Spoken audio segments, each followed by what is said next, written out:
tell me how you two know each other? Well, I grew up in this community, and I always heard of Judge, but we really never crossed paths till after I moved away. And so I moved to San Francisco for law school and working there, and then I came back for somebody's wedding, and I saw Judge at the wedding, and he said, "Oh, you got to help me on a Utah Minority Bar event," right? Because I was on NAPABA then, and we had done I had NAPABA come here for this meeting, and then I said, "I'll get Dale Minami and Fred Korematsu to come." So they came for the first event, and it was very successful, wasn't it? Yeah, banquet. Yeah. So that's how we started. But I've known her parents. Her dad is from Ogden, the same place I'm from, and the mother is just outside of Ogden. And I don't know where they lived, your folks, but they're farming, weren't they? Mm-hmm. So they were just outside of Ogden. But I knew both of them way back in the 40s. So then, since then, he kind of gets me involved in things. I've always been involved in sort of community things from when I was younger with our churches and with different things. But then I moved to the Bay Area and got more involved. Well, through school, and then my law practice was like yours. It was civil rights and on the litigation plaintiff side.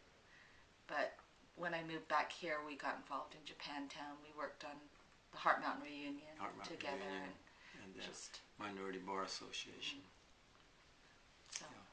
And then we both know Dale Minami.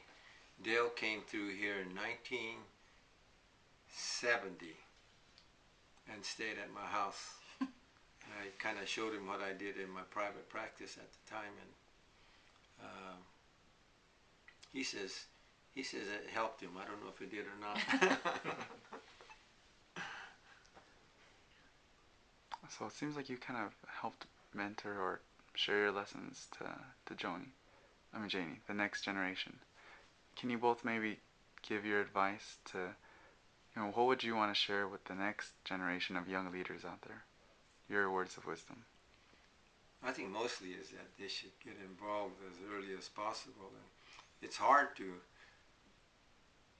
do a lot of community work and earn a living and raise a family, but sometimes you have to kind of wait until the kids are a little older and then you can get involved. But if they can get involved, it does a lot of things in terms of contacting different people and learning how things work out in the community, not only in the social aspect but in the like legal aspect, business aspect, and they make a lot of contacts. And particularly if you get involved a little bit in politics, it's easier to make a phone call with someone you know than to start from the bottom, checking in with the secretary, which sometimes they are the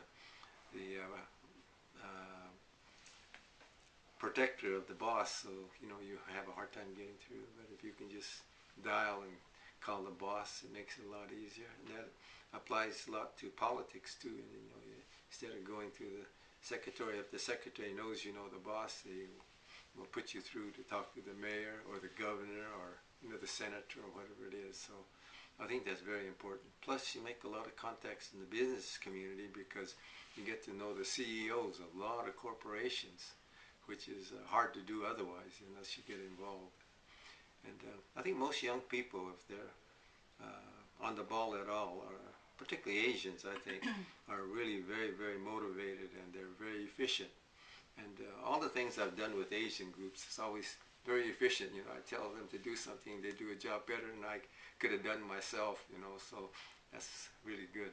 And I think they learn that way. And learning how to organize is very important. And I think Obama will tell you the same thing, being a community organizer, and you learn a lot of things that way.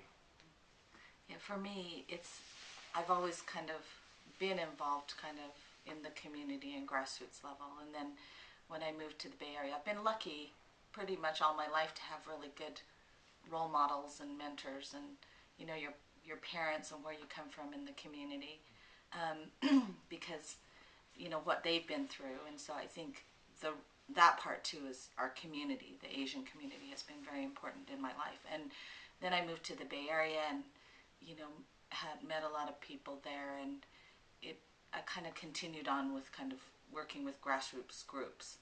And then it's just so much easier there in some ways because you meet a lot of people that are doing the same thing.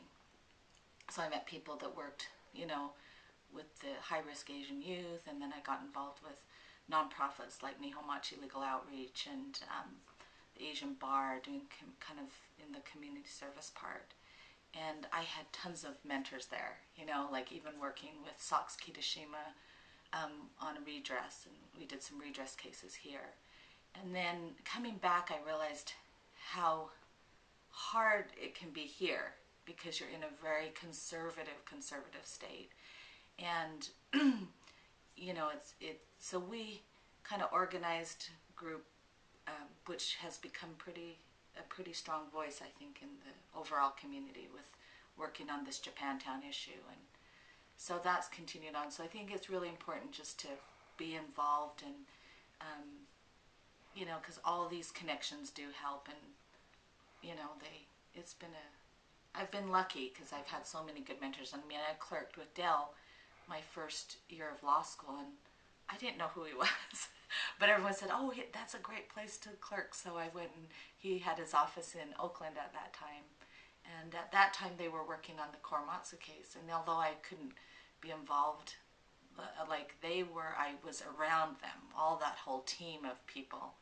And it's, you don't realize it till later how inspiring it is to be around people like that. And my friend Steve Okazaki, too, he's a filmmaker. And just, just meeting and being involved with all those kind of people have shaped me, I'm sure. And and then coming back here, and it's been great to be with Judge Uno because, he thinks a lot like I do, I think, but he pushed me into the political arena, so which I really didn't have that in my goals or anything, but it was a good experience. So. Yeah, I think the thing we found out, which I found out too, is I ran for the state senate back in 1966, and I ran against one of the strongest Republican senators in the state, which I didn't know. In fact, I didn't know anything about politics at the time, except that my boss was running for the United States Senate. And so they asked me to run, and I said, well, if no one else runs, I'll be there at the clerk's office. And I went there, and 5 minutes to 5 when it closed, there's no one there, so I dutifully filed, and no one knew who I was. But I got a group of people together, like I said, young people who were really motivated, and we just had a handful of people, and we were able to organize, and it became the classic campaign of Utah state politics, because here's a guy that's unknown, a minority, and they've never had minorities run for office like that, and I lost by 150 votes. I was ahead when I went to sleep. When I woke up, the Republican areas came in, so I lost. But that turned out to be a real good campaign, and we did the same thing with Jani's campaign. We got a handful of people that would help to get things going, and because of the motivation that she had, and I realized now that she really worked as hard as she could, and I didn't think she had it in her, but she did, and it really came through, and everybody was just really amazed at how the campaign picked up, and it just picked up momentum, and no one knew Jani when it started, but by the time they ended, everybody says Jani. Her sign was up there, and everybody knew who Jani was, and that's what we wanted to do. That's why we got to run her for another office, and maybe Obama could use her. Yeah. And I was so proud during the campaign because it was kind of like, I felt like kind of like Obama's campaign because it was so grassroots and community, even though my district had less than 1% minorities. Yeah. But it was grassroots on all levels, and so when I go door to door, I'd be so proud because my